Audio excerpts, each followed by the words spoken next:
অসহায় মানুষের পাশে দাঁড়াতে রোহিঙ্গা শরণার্থী ও বাংলাদেশি জনগোষ্ঠীর জন্য অবিরাম কাজ করে যাচ্ছে বাসমা। বর্তমানে বাংলাদেশে বাসমার 10টিরও বেশি প্রকল্প চলমান রয়েছে। বাসমার এই প্রচেষ্টায় যোগ দিতে এগিয়ে আসুন আপনিও।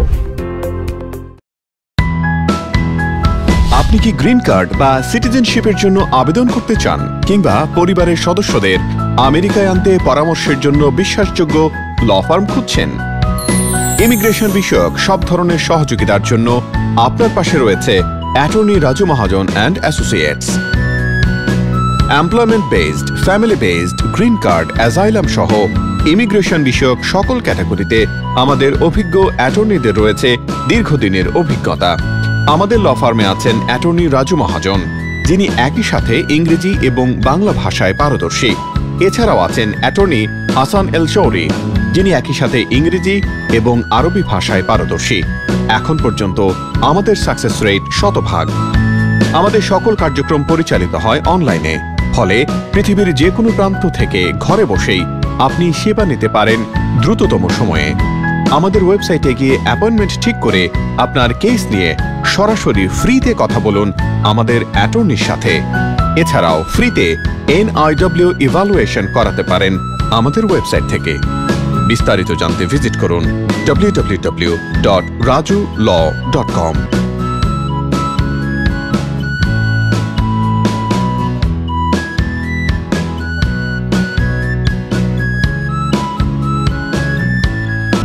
ইমেল করতে পারেন info@rajulaw.com এই ঠিকানায়, অথবা ফোন করুন 833-725-8529 এই নম্বরে। আল ফালাহ ফাউন্ডেশন মার্কিন যুক্তরাষ্ট্রের নিউ ইয়র্ক ভিত্তিক একটি অলাভজনক শিক্ষা ও দাতব্য সংস্থা। শিক্ষা সহায়তা, পথশিশুদের জন্য নিরাপদ আবাস, বৃত্তিমূলক সহায়তা, এতিমদের পরিচর্যা, শীতবস্ত্র বিতরণ, ফ্রি মেডিকেল ক্যাম্প, খাদ্য সহায়তা, কোরবানি সহায়তা, বিভিন্ন মাদ্রাসা ও শিক্ষা প্রতিষ্ঠানে সহায়তা সহ অনেক সেবামূলক কাজ পরিচালিত করছে ভারত, নেপাল সহ পৃথিবীর বিভিন্ন দেশে। আল ফালাহ ফাউন্ডেশনে মুক্ত হস্তে দান করুন। পেপালে ডোনেট করতে Al Falah Foundation New York @gmail.com। জিলে ডোনেট করুন 718-510-6721 অথবা ইমাম জাফির @gmail.com, অথবা সরাসরি চেক পাঠান 908 Valpark Avenue, Valley Stream, New York 11580 এই ঠিকানায়। মানবতার সেবায় Al Falah Foundation. Home care জগতে নতুন অফার, অবিশ্বাস্য। ঘন্টায় $21.5 থেকে $22। ইন্স্যুরেন্স পরিবর্তন ছাড়াই আমরা দিচ্ছি সর্বোচ্চ payment. Health First, Metro Plus, Fidelis Care, Blue Cross, Blue Shield সহ সকল ইন্স্যুরেন্স ঠিক রেখেই হোম কেয়ার সেবা দিয়ে থাকি। আর দেরি নয়, আজই কল করুন 347-837-8232, 302-513-3837 এই নম্বরে। নিউ ইয়র্ক স্টেটের সকল কাউন্টিতেই আমরা হোম কেয়ার সেবা দিয়ে থাকি। আহ, অনবদ্য বিরিয়ানির স্বাদ। খলিল বিরিয়ানি হলে বাকি সব বাদ। নিউ ইয়র্কের ব্রঙ্কসে বাংলাদেশি বিরিয়ানির স্বাদ নিতে আজই চলে আসুন আমেরিকার স্বনামধন্য খলিল বিরিয়ানিতে। আন্তর্জাতিক খ্যাতিসম্পন্ন শেফ খলিলুর রহমানের সরাসরি তত্ত্বাবধানে পরিচালিত মুখরোচক, স্বাস্থ্যকর বিরিয়ানির জন্য একমাত্র প্রতিষ্ঠান খলিল বিরিয়ানি হাউস। উৎসবে, আনন্দে, পার্টি কিংবা প্রিয়জনের সাথে যে কোনো উপলক্ষে দেশি বিদেশি সব ধরনের খাবার, সেই সাথে মিষ্টি আর নানা ধরনের ডেজার্ট সব পাবেন একসাথে শুধু খলিল বিরিয়ানিতে। আজই আসুন।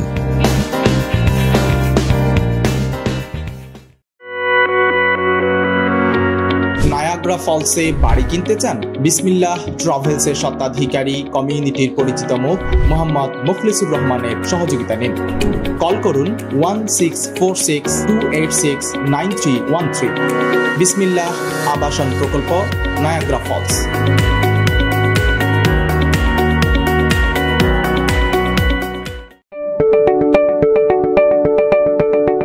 ভাবছেন মহামারী করোনার প্রভাবে থমকে যাওয়া পৃথিবীর সাথে কিভাবে আপনি তাল মিলিয়ে এগিয়ে যাবেন? আইটি সেক্টরে প্রশিক্ষণ নিন এবং নতুন রূপে ইউটার্ন নিয়ে চলতে শুরু করুন দুর্দান্ত গতিতে। স্কুল, কলেজ, অফিস চলছে এখন অনলাইনে, তবে আপনি কেন পিছিয়ে থাকবেন? ট্রান্সফোটেক একাডেমিতে ঘরে বসে অনলাইনে আইটি সেক্টরে 3 মাসের ট্রেনিং গ্রহণ করুন। আমেরিকার চাকরি বাজারে সফটওয়্যার, কিউএ টেস্টিং এবং সাইবার সিকিউরিটিতে 1 মিলিয়নের বেশি ওপেন পজিশন রয়েছে। কোর্স শেখার পর আমরাই আপনাকে চাকরির ব্যবস্থা করে দেব।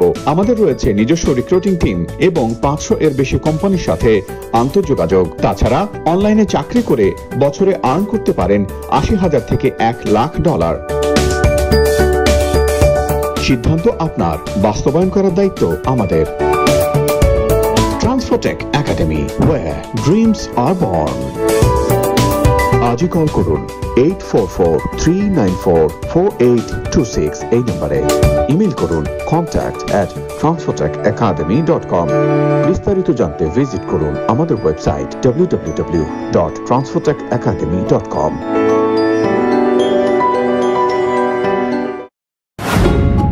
শরিয়াহ বোর্ড সার্টিফাইড বিসমিল্লাহ হালাল লাইভ পোল্ট্রি। এখানে সম্পূর্ণ শরিয়াহ মেনে চিকেন, ডাক, কবুতর, কোয়েল, টার্কি সহ সকল খাদ্যযোগ্য প্রাণী জবেহ করা হয়। বিফ, লাইভ ফিশ এবং সব ধরনের গ্রোসারি থেকে বেছে নিন আপনার পছন্দ মতো।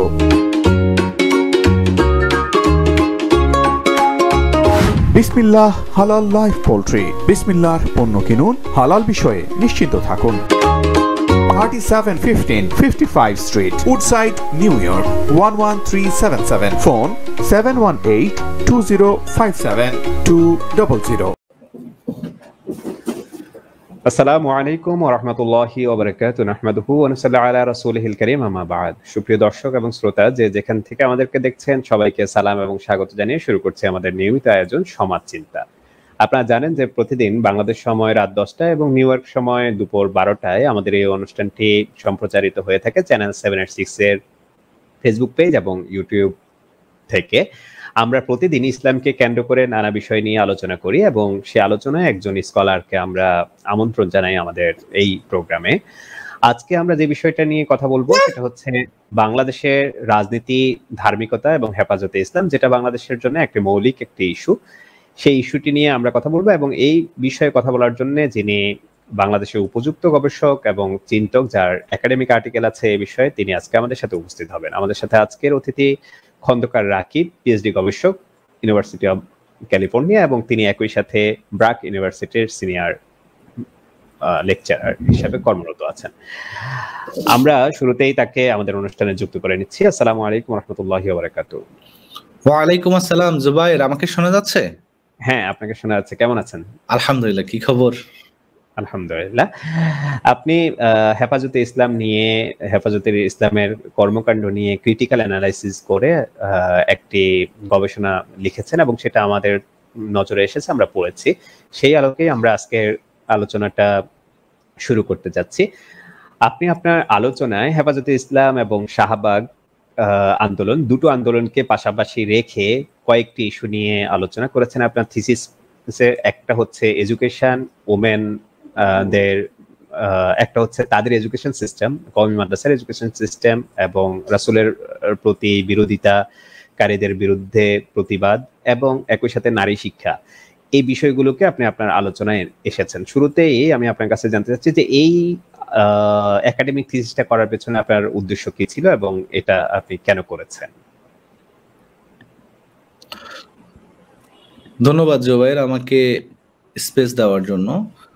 প্রথমত, বাংলাদেশের ইসলাম নিয়ে যে ধরনের পঠন পাঠন আমরা দেখেছি এবং বিশেষ করে মার্কিন যুক্তরাষ্ট্রের টুইন টাওয়ারের সন্ত্রাসী হামলার পরে, 9/11-এর পরে ইসলাম নিয়ে এত অধিক সংখ্যক গবেষণা হয়েছে বিদ্যা জগতে এবং বাংলাদেশের প্রেক্ষাপটেও অসংখ্য নতুন নতুন গবেষণা হয়েছিল।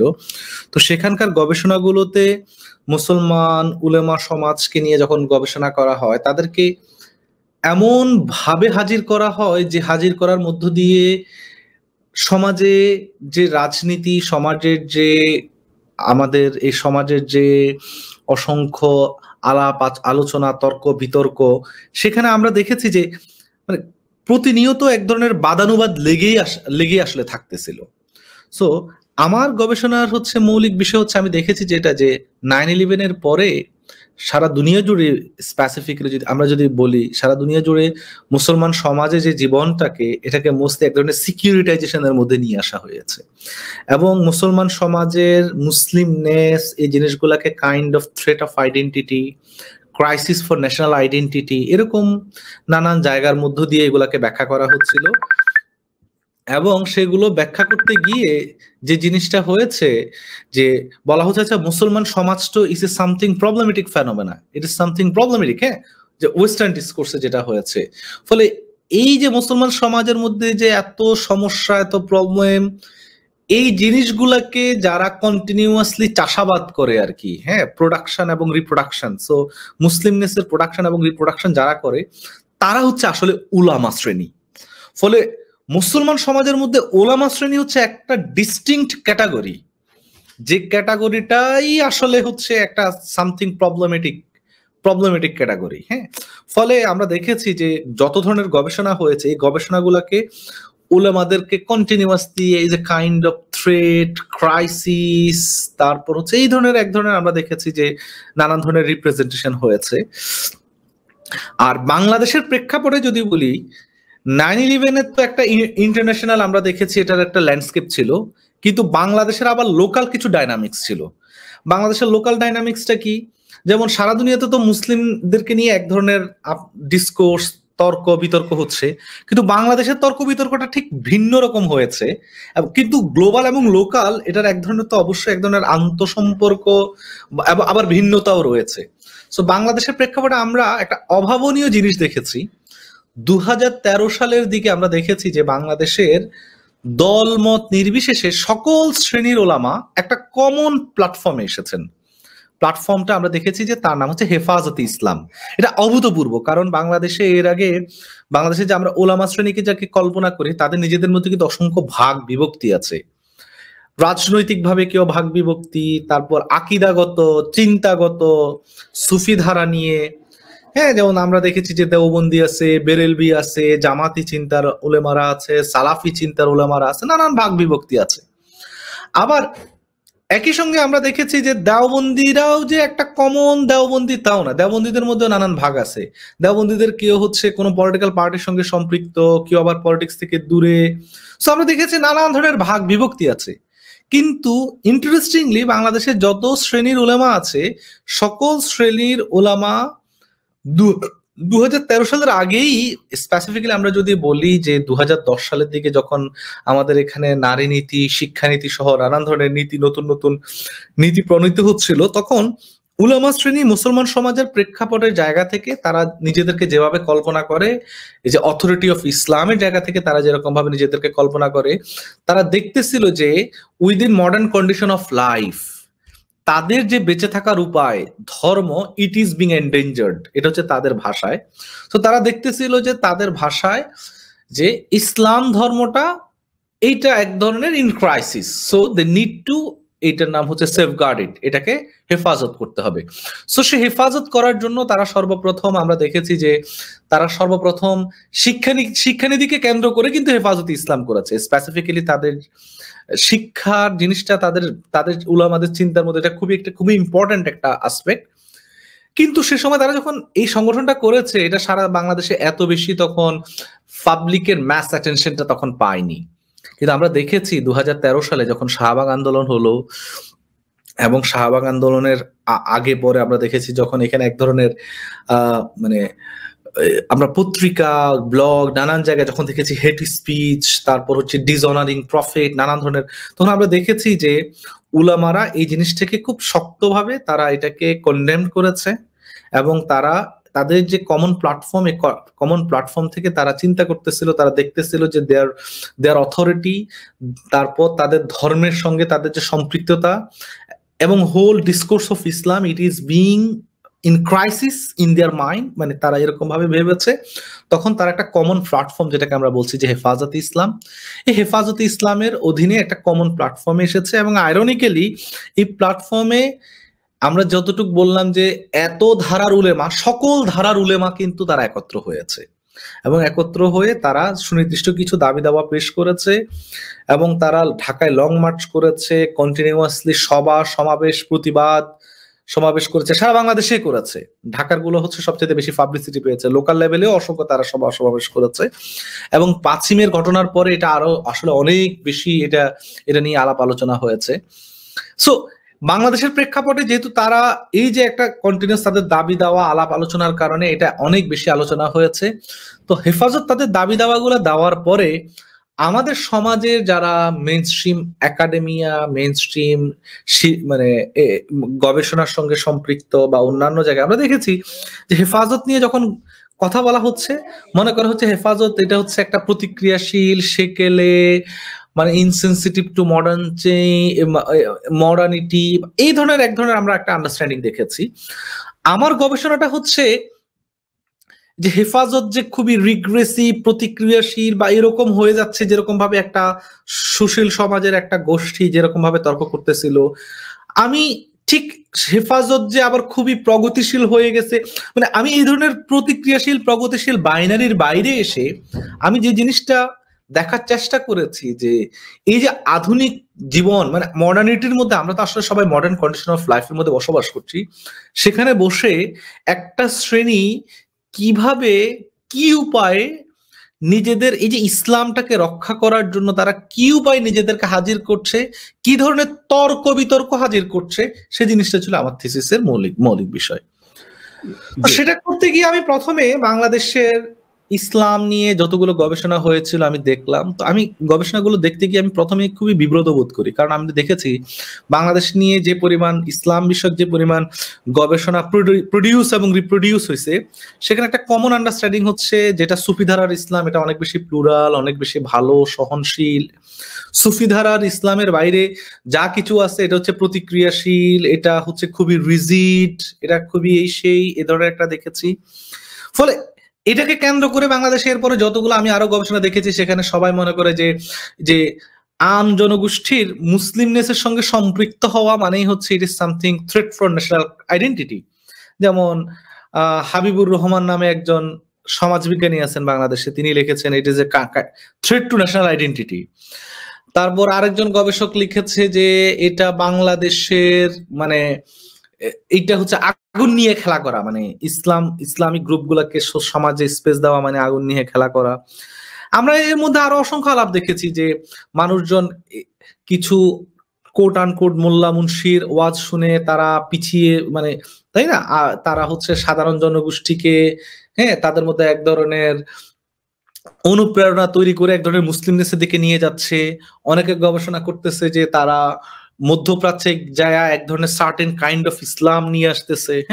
অনেকে বলতেছে যে জিয়া এরশাদ তাদের সামরিক শাসনটাকে, ইভেন বর্তমান যে শেখ হাসিনার সরকার তার মানে সেমি অথরিটেরিয়ান যে বা কোড আনকোড তাদের ভাষায় এই জিনিসটাকে বৈধতা দেওয়ার জন্য উলেমাদেরকে স্পেসিফিক। সো বাংলাদেশে কিন্তু এই ধরনের ইসলাম নিয়ে যত ধরনের গবেষণা হয় তার একটা কমন ট্রেন্ডই হচ্ছে এরকম যে বাংলাদেশে এক ধরনের ইসলামিকীকরণ হচ্ছে এবং এই ইসলামিকীকরণটা হচ্ছে থ্রেট এবং ক্রাইসিস টু ন্যাশনাল আইডেন্টিটি। এটা একটা কমন আন্ডারস্ট্যান্ডিং আমি দেখেছি। এই ধরনের আলোচনা কিন্তু আমরা যারা নৃতত্ত্বে পড়াশোনা করেছি বা আমরা যারা নৃতত্ত্ব নিয়ে গবেষণা করি, আমাদের চোখে কিন্তু এই ধরনের আলোচনা কিন্তু খুবই প্রবলেমেটিক। আমি এই না সবুর নামে একজনের গবেষণা দেখলাম, খুব ইন্টারেস্টিং। আমি এগুলো এখন আমি জানি না এখানে আলাপ করার সুযোগ আছে কিনা। যেমন বাংলাদেশে একটা কমন আলোচনা হচ্ছে যে বাংলাদেশে যারা মধ্যপ্রাচ্যের শ্রমিক, এরা মধ্যপ্রাচ্য থেকে এক ধরনের ইসলাম নিয়ে বাংলাদেশে আসে। বাংলাদেশে সালাফিজম বা এই ধরনের একটা ইসলাম নিয়ে আসতেছে, ইসলামিকীকরণ করতেছে। উনি বলতেছে এটা খুবই খুবই প্রবলেমেটিক আইডিয়া।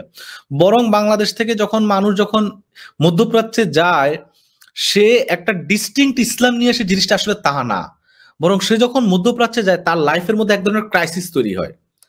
দেশের সঙ্গে তার যে সম্পর্ক, এটা এক ধরনের ডিসরাপশন তৈরি হয়, এটা সম্পর্কের এক ধরনের, তখন সে চায় যে তার ফ্যামিলি মেম্বার তারা যদি একটা ধর্মকর্ম করে, একটা ধার্মিকতার মধ্যে থাকে, বা সে নিজেও যদি একটু ধার্মিকতার মধ্যে থাকে, তার জীবনে যে যাবতীয় দুঃখ, কষ্ট, বেদনা, এগুলো থেকে সে এক ধরনের রিডিমশন বা পরিত্রাণ পেতে পারে। ফলে যেরকম ভাবে তারা ব্যাখ্যা করে, এগুলো সমস্ত ব্যাখ্যার অসংখ্য সমস্যা আছে, আমি সেই আলাপগুলা এখন ডিটেইল আলাপে যাচ্ছি না। সো এখানে এই যে কাইন্ড অফ মুসলিম আইডেন্টিটি, এই জিনিসটাকে যে একটা প্রবলেমেটিক ক্যাটাগরি আকারে দেখানো হয়, আমরা দেখেছি এটা একটা কমন ট্রেন্ড দেখেছি। এরপর আমি দেখেছি যে আমাদের এখানকার সাউথ এশিয়া নিয়ে যখন গবেষণাগুলা করা হয়, তখন মোস্টলি যে ধরনের আলাপগুলা করা হয় যে দেওবন্দি ইসলাম নিয়ে ইভেন্ট যখন আলাপ করা হয়, এই যে তালেবান, জেহাদিজম, জঙ্গিজম, এই যে এগুলোর সঙ্গে এক ধরনের আমরা দেখেছি ট্যাগ নিয়ে, ভায়োলেন্স নিয়ে এক ধরনের গবেষণা করা হয়। ইভেন যদি কেউ যদি খুবই সহানুভূতিশীল, যেমন হচ্ছে গুড মুসলিম টাইপের ডিবেট গুলো নিয়ে আসে, যেরকম এটাও তো একটা ওয়ার অন টেররের একটা রেটরিক, সেখানেও দেখবেন যে মানে একটা কমন আলাপ আলোচনা আছে, যারা তাবলিগ জামাত করে তারা হচ্ছে গুড মুসলিম, দেওবন্দীদের মধ্যে যারা পলিটিক্স থেকে দূরে থাকে তারা হচ্ছে গুড মুসলিম। হ্যাঁ, মানে এই যে একটা গুড মুসলিম ব্যাড মুসলিমের একটা বাইনারি থেকে গবেষণাগুলো আসলে করা হয়। মুদ্রা কথা হচ্ছে বাংলাদেশ নিয়ে যত গবেষণাগুলো করা হয়েছে সেখানে আমরা দেখেছি যে এক মানে 9/11 পরে বাংলাদেশের মুসলিম এবং মুসলিম সোসাইটি নিয়ে অসংখ্য গবেষণা করা হয়েছে, এবং এটার একটা বড় অংশ জুড়েই যেখানে দেখা হয়েছে যে ওয়ার অন টেরর যেভাবে দেখে যে গুড মুসলিম ব্যাড মুসলিমের যে একটা বাইনারি এবং সিকিউরিটাইজেশন অফ মুসলিম সোসাইটিস, সে বাইনারির বাইরে উঠে আসলে গবেষণা খুবই কম হয়েছে। হ্যাঁ, হয়নি যে তা না, খুবই কম হয়েছে, বাট বড় অংশটাই হচ্ছে আসলে সেরকম হয়েছে। এবং এটা ধ্রুব সত্য যে পশ্চিমা সমাজ ওয়ার অন টেররের পরে মুসলিম সোসাইটি নিয়ে গবেষণা করার জন্য অসংখ্য তারা ফান্ড রেজ করেছে। তারপর এবং মুসলিম সোসাইটি নিয়ে যে ধরনের গবেষণাগুলো হচ্ছে কন্টিনিউয়াস, এগুলো আন্ডার সিকিউরিটাইজেশনের মধ্যে ছিল। এর বাইরে আমরা দেখেছি countering violent extremism or something like this, এই ধরনের প্রোগ্রামে কোটি টাকা ইনভেস্ট করা হয়েছে আমাদের কান্ট্রিগুলোতে। সো এই ধরনের আমরা এই ধরনের একটা বাস্তবতা দেখেছি। এরপরে আমরা যেটা দেখেছি যে সেটা হচ্ছে এই যে বাংলাদেশের প্রেক্ষাপটে এই যে ইসলামিজম নিয়ে এই যে একটা crisis, threat to national identity, এরকম যে কল্পনা করা হচ্ছে, কল্পনার মধ্য দিয়ে অনেকে বলে যে এটা হচ্ছে একটা অসম্ভব, ইম্পসিবল, মানে ইসলামিস্টরা যে কল্পনা করে দুনিয়াতে এটা একটা অসম্ভব কল্পনা। আবার অনেকে বলে যে এটা হচ্ছে এটা ইম্পসিবল, হ্যাঁ, এটা মানে incompatible with modernity or something like this. কিন্তু আমরা যারা অ্যানথ্রোপোলজিস্ট, আমরা আসলে এই ধরনের বাইনারির বাইরে ভাবতে পছন্দ করি, যে পসিবল ইম্পসিবল এই ধরনের ইস্যু না, বরং একটা মানুষ কিভাবে। একটা প্রশ্ন আপনার কাছে, সেটা হচ্ছে যে এই যে লিগ্যাসির কথা আপনি বলে আসছেন, যে ইসলামকে যারা গবেষণা করছে 9/11 পর থেকে, এবং যারা বাংলাদেশের ইসলামকে উপস্থাপন করছে, তাদের মধ্যে যে এই ধরনের একটা, যদি আমি বলি যে এক ধরনের সাইড করে ফেলার যে নীতি বা ইসলাম ফোবিয়ার কিছুটা খানিকটা ইসলামোফোবিয়ার যে জায়গাটা আছে, সেখান থেকেই কি শাহবাগ আন্দোলনের যে শুরুটা হয়েছে, সেটা কি সেজন্য হয়েছে? আপনার গবেষণায় সেটাকে কিভাবে? না, এটা অনেক ডিপ রুটেড। বাংলাদেশের যে বিভক্তি, সোশ্যাল যে ডিভিশন, এটা অনেক ডিপ রুটেড, অনেক ডিপ রুটেড। এটা পুরনো যে আনরিজলভড ইস্যুগুলো ছিল সেটার একটা কন্টিনিউয়েশন। হ্যাঁ, আচ্ছা। এবং বাংলাদেশে যারা বলে যে হুট করে ইসলামিজম নতুন করে আসছে, এটাও একটা প্রবলেমেটিক ক্যাটাগরি, বা হুট করে শাহবাগিজম আসছে, এটাও খুবই প্রবলেমেটিক ক্যাটাগরি। বাংলাদেশে এই সকল ধারারই একটা ডিপ হিস্টোরিক্যাল রুট আছে। হ্যাঁ, এবং এটা যে একরকম যে একে উৎখাত করে বা একে নির্মূল করে ওকে স্পেস দেওয়া, it is something problematic category for me, to me. সবাই বাংলাদেশে আসলে সবাই আছে। হ্যাঁ, সো একটা জিনিসকে এনিহিলেট করা মানে it is a kind of sense of arrogance. হ্যাঁ, আমি সেই আলাপগুলোতে পরে যাব এক সময়। আচ্ছা, ওকে। হ্যাঁ, আমরা এরপরে যেটা হলো, মানে আমাদের আজকের আলোচনায় আমরা মূলত আপনার থিসিসের কয়েকটা বিষয় নিয়ে আলোচনা করতে চাচ্ছিলাম, যে আপনি যেগুলো হেফাজতে ইসলামের বিরুদ্ধে বাংলাদেশের বুদ্ধিজীবী সমাজ যে অভিযোগগুলো এনেছে, যে তারা আধুনিকতা থেকে দূরে, অথবা তাদের শিক্ষা ব্যবস্থার, মানে আপনি থিসিসের একটা বড় অংশ আলোচনা করেছেন যে তাদের নিজস্ব একটা শিক্ষা ব্যবস্থা আছে এবং তাদের নিজস্ব কিছু যুক্তি আছে, যেখানে আপনি হেফাজতে ইসলামের অনেক কর্মী এবং হচ্ছে যারা হেফাজতে ইসলামের কে রিপ্রেজেন্ট করে সেই ধরনের অনেকের বক্তব্যও এনেছেন। তাদের একটা যুক্তি আছে যে তাদের পড়াশোনার পক্ষে, এবং যেটা মডার্ন বুদ্ধিজীবীরা বা মডার্ন ইন্টেলেকচুয়ালরা যেইভাবে রিফর্ম করতে চায় তারা সেভাবে রিফর্ম করতে চায় না, তাদের নিজেদের ভিতর থেকে এক ধরনের রিফর্ম করতে চায়, কিন্তু সেই রিফর্মটা আসলে সেকুলার বুদ্ধিজীবী বা মডার্ন বুদ্ধিজীবী যারা আছে তাদের সাথে যায় না। এই বিষয়টা যদি একটু ব্যাখ্যা করতেন যে আপনি। অসংখ্য ধন্যবাদ জুবায়ের। আমি এই প্রশ্নটাতে আসতেছিলাম। তো আমি তো এই যে সমস্যাগুলো তো আমরা দেখেছি, তো সমস্যাগুলোর এই প্রেক্ষাপটের মধ্যে আমি হেফাজতকে যেভাবে পাঠ করার জন্য আমি দেখেছি যে আমি যেটা বারবার বলতেছিলাম যে ইম্পসিবল পসিবল এই ধরনের বাইরে যে এই যে একটা মডার্ন কন্ডিশন অফ লাইফের মধ্যে তারা কিভাবে বসবাস করে এবং এই বসবাস করার মধ্য দিয়ে তারা কিভাবে তাদের অথরিটিশিপটা ক্লেইম করে এবং তারা স্পেসিফিক কিছু বিষয়ে তাদের সুনির্দিষ্ট কিছু বোঝাপড়া আছে, সেখানের মধ্যে শিক্ষা সবচেয়ে গুরুত্বপূর্ণ। এবং জুবায়ের তুমি দেখবা যে হচ্ছে যতগুলো তারা দাবি দেওয়া 13 দফা আমরা দাবি দেখেছি, এটার দাবি দেওয়াগুলোকে যদি সামারাইজ করে মোটা দাগে শিক্ষা, নারী, তারপর হচ্ছে ডিসঅনারিং প্রফেট, মানে এগুলোই কিন্তু মৌলিক দাবি। আরো অসংখ্য দাবি আছে ছোটখাটো, কিন্তু মৌলিক আসলে দাবিগুলো হচ্ছে আসলে দিন শেষে এগুলোই। হ্যাঁ, এগুলো নিয়ে গবেষণা করতে যেয়া মানে সবচেয়ে কিছু থিওরিটিক্যাল ইস্যু থাকে, তো যেমন আমি থিওরিটিক্যাল ইস্যুগুলোতেও যাবো না, আমি ডিরেক্ট তুমি যে প্রশ্নটা করেছো সেটা হচ্ছে যে তাদের শিক্ষার বিষয়টা, যে তারা শিক্ষা তাদের প্রাথমিক হেফাজতে ইসলাম কিন্তু শুরু হয়েছে শিক্ষানীতিকে কেন্দ্র করে। তারা বলতেছে বাংলাদেশে যখন প্রথম শিক্ষানীতিটা করা হলো, শিক্ষানীতিটাকে প্রথমতই বাংলাদেশে কাউমি শিক্ষাটাকে টোটালি ইগনোর করা হলো। তো তারা এই যে 2013 সালের তারা লড়াই সংগ্রাম করার পরে সরকার দেখলো যে তাদের সঙ্গে এক ধরনের নেগোসিয়েশন করা দরকার। হ্যাঁ, সো গভর্নমেন্ট চাইছে তাদেরকে এক ধরনের কন্ট্রোলিং এর মধ্যে নিয়ে যাইতে, এবং গভর্নমেন্ট দেখতেছে যে এটা যে কোনো সময় এটা কাইন্ড অফ থ্রেটেনিং আইডেন্টিটি। এবং বাংলাদেশে কিন্তু ইসলামিজম নিয়ে বাংলাদেশের যে মেইন স্ট্রিম ধারা সবার একটা কমন আন্ডারস্ট্যান্ডিং হচ্ছে যে এটাকে ইউজ করা যায় এবং এটা একটা সহায়ক শক্তি, নিজের পক্ষে বিপক্ষে যে কোনো ভাবে এটাকে ইউজ করা যায়। এটাকে কখনো একটা এজেন্সির জায়গা থেকে কল্পনা করে নাই যে বাংলাদেশে যারা মুসলিম জনগোষ্ঠী বা যারা মুসলিম নেসের মধ্য দিয়ে থাকে তারা একটা সেলফ একটা বিইং বা একটা এজেন্ট, তাদের একটা নিজস্ব সত্তা আছে, এভাবে কিন্তু কল্পনা করে না।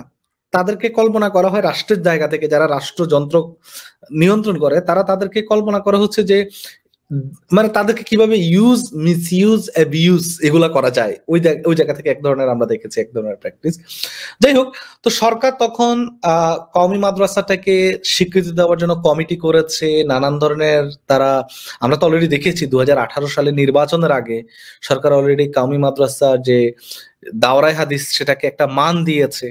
সো গভর্নমেন্টের জায়গা থেকে গভর্নমেন্ট এখনো আস্তে আস্তে চাচ্ছে যে এক ধরনের একটা কন্ট্রোল নিয়ে আসার জন্য সবকিছুর মধ্যে। হ্যাঁ, হেফাজতের বক্তব্য হচ্ছে এক তো আমাদেরকে হচ্ছে এখানে টোটালি আমাদেরকে ইগনোর করা হয়েছে, সেকেন্ড হচ্ছে এখন যেভাবে কন্ট্রোল করা হতেছে এই কন্ট্রোলিংটা নিয়েও কিন্তু হেফাজতের যারা মেইন স্ট্রিম আলেম ওলামারা আছেন তাদের এক ধরনের কনসার্ন আছে। তাদের মৌলিক কনসার্ন হচ্ছে যে বাংলাদেশে তো আসলে নানান ধারার মডার্ন এডুকেশন আছেই, তাহলে আমরা যদি স্বীকৃতির জন্য সরকারের চাপিয়ে দেওয়া নিয়ম নীতিগুলো আসলে মেনে নিই, আমাদের যে একটা নিজস্বতা, এই নিজস্বতা তো আসলে হারায় যাবে। এবং তারা বারবার যে আলাপটা বলতেছে যে বাংলাদেশে তো আলিয়া মাদ্রাসা ধরনের, বাংলাদেশের মাদ্রাসা সিস্টেম তো আসলে দু রকমের, কাওমি মাদ্রাসা আছে একরকম, আলিয়া মাদ্রাসা আছে। সো আলিয়া মাদ্রাসা তারা গভর্নমেন্টের সময়সীমাগুলো তারা ফলো, মানে টাইম টেবিল ফলো করে, যেমন 9টা 5টা অফিস, তারপর গভর্নমেন্টের কারিকুলাম ইউজ করে। তারা বলতেছে যে মাদ্রাসা শিক্ষার একটা মৌলিক মানে দর্শনই হচ্ছে মাদ্রাসা শিক্ষা যারা পড়বে সেটার প্রাথমিক কর্তব্য হচ্ছে সেখানে একটা ধার্মিকতার শিক্ষা নেওয়া, এবং এই ধার্মিকতাটা হচ্ছে টু দেম, তাদের কাছে এটা হচ্ছে অনেক বেশি যে তারা বডিলি প্র্যাকটিস। মানে এটা ইব্রাহিম মুসার এটা নিয়ে খুব ইন্টারেস্টিং একটা গবেষণা আছে।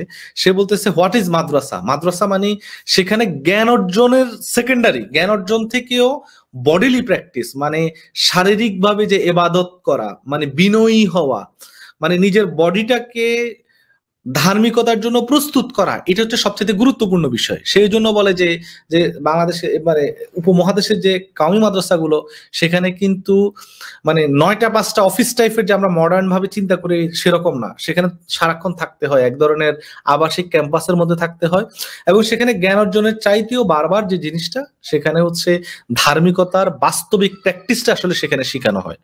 সো নিজের বডিটাকে, নিজের নিজের মানে পুরো জীবনটাকে ধার্মিকতা চর্চা করছে। ধার্মিকতাটা কি জিনিস? ধার্মিকতা হচ্ছে যে একটা মানে একটা ভয়, মানে জগতে যাবতীয় দুঃখ কষ্ট থেকে বেরিয়ে এসে খোদার নৈকট্য অর্জনের জন্য, এটা হচ্ছে তাদের একটা আন্ডারস্ট্যান্ডিং। সো নিজেকে ওই রকম ভাবে প্রস্তুত করাটা সবচাইতে বড় গুরুত্বপূর্ণ বিষয়। সো তাদের বক্তব্য হচ্ছে যে একটা মুসলমান সোসাইটি টিকে থাকার জন্য এখানকার মানে মুসলমান সোসাইটির সুনির্দিষ্ট কিছু জিনিস আছে, যেমন এখানকার কোরআনটাকে ব্যাখ্যা করার জন্য এখানে মুফাসসির দরকার, ইসলামিক যে ট্র্যাডিশন গুলো আছে যেমন মুহাদ্দিস দরকার, মুফতি দরকার, ইসলামিক সমসাময়িক বিষয়গুলো। সো এই জিনিসগুলো প্রডিউস এবং রিপ্রোডিউস করার জায়গাটা হচ্ছে আসলে মাদ্রাসা। ফলে গভর্নমেন্ট যদি এখানে কন্ট্রোলে নিয়ে যায় এবং সো কল্ড এই যে মডার্ন এডুকেশন, মডার্ন এমপ্লয়মেন্টের দিকে নিয়ে যায়, ফলে এই যে মুহাদ্দিস, মুফাসসির, মুফতি তৈরির যে একটা এখানকার যে রিপ্রোডাকশন যে এটা একটা প্লেস, এটার যে একটা নিজস্বতা, এই নিজস্বতাটা হারায় যাবে। এটা হচ্ছে তাদের সবচেয়ে বড় কনসার্ন। ফলে সে বলতেছে যে আমরা গভর্নমেন্টের স্বীকৃতি চাই, দ্যাট ইজ ফাইন, কিন্তু স্বীকৃতির মধ্য দিয়ে আমাদের যে নিজস্বতা, যে আমরা একজন আলেম হব, আমরা একজন মুহাদ্দিস বা মুফাসসির বা সামওয়ান মানে ওই রকম হব এবং সমাজের সবাইকে গাইড করব, এই জিনিসটা যাতে ব্যত্যয় না ঘটে, এইটা নিয়ে তারা সবসময় সবচেয়ে বেশি কনসার্ন ছিল। এটা হচ্ছে শিক্ষানীতি নিয়ে তাদের এটা একটা। দ্বিতীয়ত তাদের যে ইন্টারভেনশন শিক্ষানীতি নিয়ে, তারা বলতেছে যে আমাদের মডার্ন তাদের যে মাদ্রাসাগুলো তারা এটাকে হেফাজত করতে চাইছে। তারা আবার বলতেছে যে বাংলাদেশের যে মেইন স্ট্রিম শিক্ষা কাঠামো, সেখানে এক ধরনের ইসলামাইজেশন, ইসলামিকীকরণ করা হচ্ছে। তারা বলতেছে আমাদের এখানে যে নতুন নতুন শিক্ষানীতি হচ্ছে, নতুন নতুন অনেক কিছু হচ্ছে, সেখানে মুসলমান সমাজের যাবতীয় আচার চিহ্ন এগুলাকে এক ধরনের সাম্প্রদায়িক সেকেলে ট্যাগ দিয়ে এগুলাকে এক ধরনের মানে এগুলাকে এক ধরনের মানে ইসলামিক মানেই হচ্ছে ইট ইজ সামথিং প্রবলেমেটিক। এজন্য তারা বলতেছে যে আমাদের এখানে যে শিক্ষা কারিকুলাম গুলার যে পরিবর্তন হয়েছে, সেখানে দেখা গেছে যে সরকার মানে মুসলিমনেস বা মুসলমান সমাজের অভিজ্ঞতা আছে এরকম যে কোনো গল্প, সাহিত্য, উপন্যাস, আলাপ আলোচনা, পাঠ্যপুস্তক থেকে সরকার এগুলাকে মানে হচ্ছে করে ফেলছে, এটার নাম কি সরাই ফেলছে। এটা হচ্ছে তাদের অভিযোগ। তারা এবং তাদের এই অভিযোগের মূল ভিত্তি হচ্ছে তারা দেখতেছিল হঠাৎ করে মূলত ফেসবুকেই তারা 2016 সালে তারা মূলত ফেসবুকে দেখতেছিল যে কোনো একটা সরকারি পরীক্ষার বাংলা পরীক্ষায় উলামাদেরকে একদম স্টেরিওটাইপ এবং ডেমোনাইজ করে প্রশ্ন করা হয়েছে। এরপর তারা তো আসলে স্কুলের কারিকুলামে কি আছে উলামারা তো আসলে এগুলো পড়ে দেখে নাই, এটা ফেসবুকে ভাইরাল হয়েছে। তারা যখন আরো ভিতরে গেল তারা তখন আস্তে আস্তে দেখলো যে মেইন স্ট্রিম শিক্ষা কাঠামোর মধ্যে মুসলমান সমাজের অভিজ্ঞতা মানেই হচ্ছে একটা প্রবলেমেটিক। সো এগুলাকে এক্সক্লুড করে এমন কিছু গল্প উপন্যাস নিয়ে আসছে যেটাকে বলা হচ্ছে যে এগুলা হচ্ছে মানে অসাম্প্রদায়িক। সো মুসলমান সমাজ মানেই হচ্ছে সাম্প্রদায়িক, আর হিন্দু সমাজ বা অন্যান্য যে সমাজ এটাকে মাত্রই হচ্ছে অসাম্প্রদায়িক।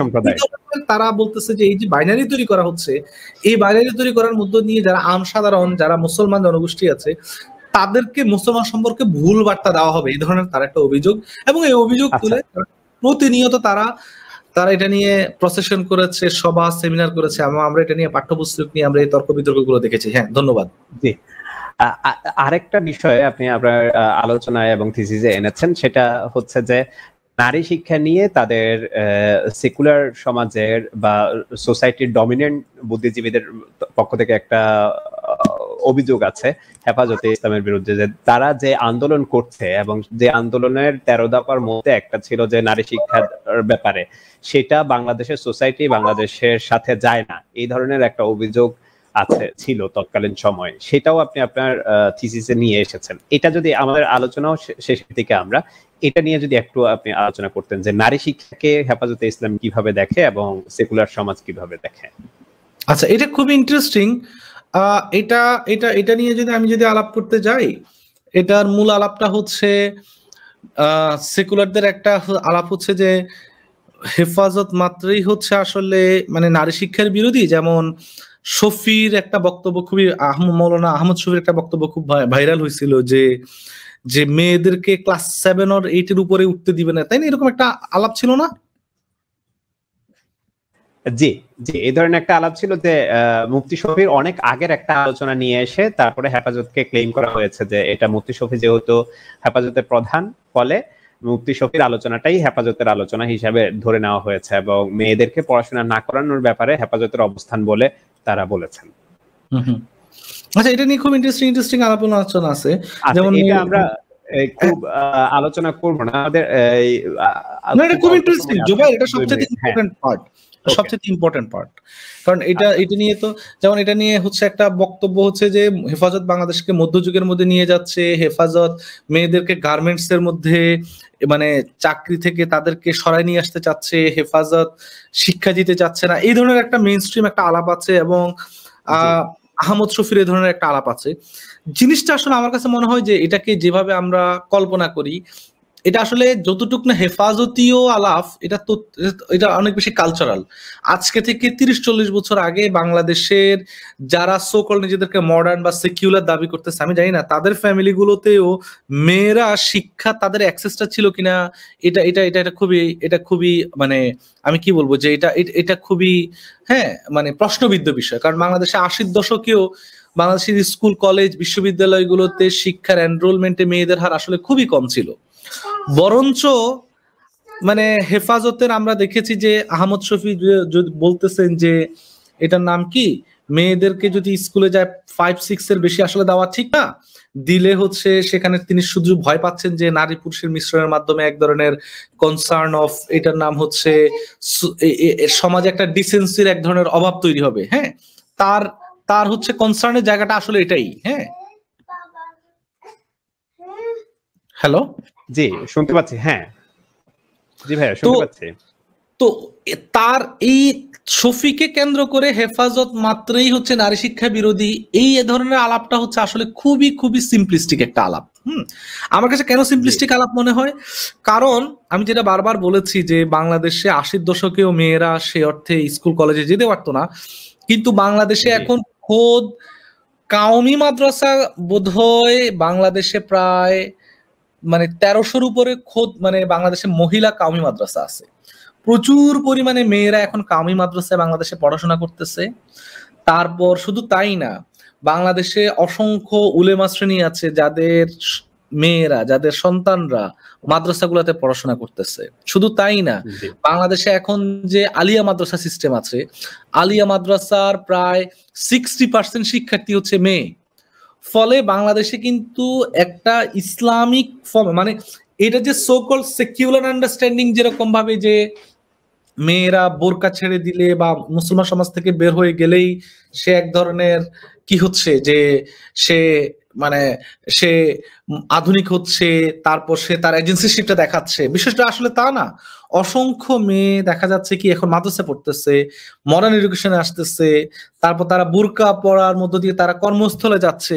সো এটা হচ্ছে একটা সেন্স অফ আইডেন্টিটি তাদের ডেভেলপ করতেছে এবং একটা ইসলামিক যে মানে ফ্রেমওয়ার্ক, এই ফ্রেমওয়ার্কের মধ্যে থেকে তারা চাকরিতে যাচ্ছে, তারা শিক্ষা যাচ্ছে।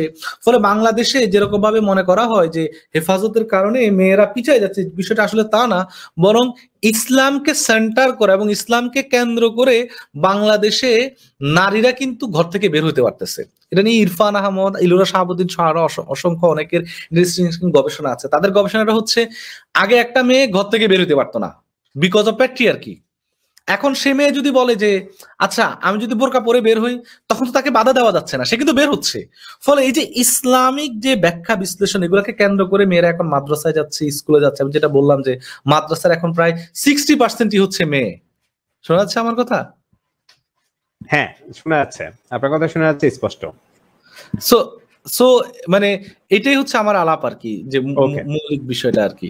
জি জি, এটা হয়েছে চমৎকার। তাহলে আমাদের আপনি কনক্লুশনে এসে যে বিষয়টা আপনি বলেছেন যে হেফাজতে ইসলামের কিছু বিষয়, হ্যাঁ, যে তারা পুরোপুরি মডার্ন কে ইন্টিগ্রেট করতেছে না, কিন্তু তাদের উপরে যে অভিযোগগুলো দেওয়া হয়েছে সেগুলো অনেকটা বাংলাদেশের ধারাবাহিক কালচার, খুবই সিম্পলিস্টিক, জি সিম্পলিস্টিক, এবং সেটা আমরা এটা মোটামুটি আজকের আলোচনায় পরিষ্কার হয়েছে এবং আমাদের সময়ও আমরা শেষের দিকে। আপনাকে অনেক ধন্যবাদ আমাদের আজকের আলোচনায় যুক্ত হওয়ার জন্য, এবং হেফাজত বাংলাদেশের একটা গুরুত্বপূর্ণ ইস্যু যেটাকে অতিক্রম করে যাওয়া যায় না, এবং এই বিষয়ে আপনার লেখালেখি এবং আলোচনার জন্য আপনাকে আমাদের চ্যানেলের পক্ষ থেকে অনেক অনেক মোবারকবাদ জানাচ্ছি। অসংখ্য ধন্যবাদ জোবের, আমার খুবই ভালো লাগছে আলাপ আলোচনা করে। ইনশাল্লাহ আরো নিয়মিত আলাপ আলোচনা হবে। আমি জানি না দর্শক কতটুকু উপকৃত হয়েছে, আমি জেন্ডার নিয়ে আরেকদিন ইনশাল্লাহ বিস্তারিত আলাপ করবো। এটা খুব ইন্টারেস্টিং কিছু এখানে ইস্যু আছে। হ্যাঁ, থ্যাংক ইউ। ইনশাআল্লাহ, থ্যাংক ইউ ভাইয়া। সুপ্রিয় দর্শক এবং শ্রোতা যারা এতক্ষণ পর্যন্ত আমাদের আলোচনা শুনেছেন, এই আলোচনাটা খুবই গুরুত্বপূর্ণ। আমরা আশা করব যে এই আলোচনাটা শেয়ার মাধ্যমে ছড়িয়ে দেবেন এবং বাংলাদেশের এই ইস্যুটাকে সবার বোধগম্য করার জন্য যে আলোচনা আজকে আমাদের হয়েছে সেটাকে ছড়িয়ে দেওয়ার মাধ্যমে বাংলাদেশের কয়েকটি মৌলিক তথ্য বা ফ্যাক্ট মানুষের সামনে তুলে ধরতে সাহায্য করবেন। সবাইকে ধন্যবাদ জানিয়ে আমাদের আজকের প্রোগ্রাম আমরা এখানে শেষ করছি। ইনশাআল্লাহ এই আলোচনা আমাদের বিভিন্ন আলোচনা ভাইয়াকে নিয়ে আমাদের আলোচনা হবে ধারাবাহিকভাবে, আপনারা সেই আলোচনাগুলো শুনবেন। সবাইকে ধন্যবাদ জানিয়ে আজকের প্রোগ্রাম আমরা এখানে শেষ করছি। আসসালামু আলাইকুম ওয়া রাহমাতুল্লাহি ওয়া বারাকাতুহু।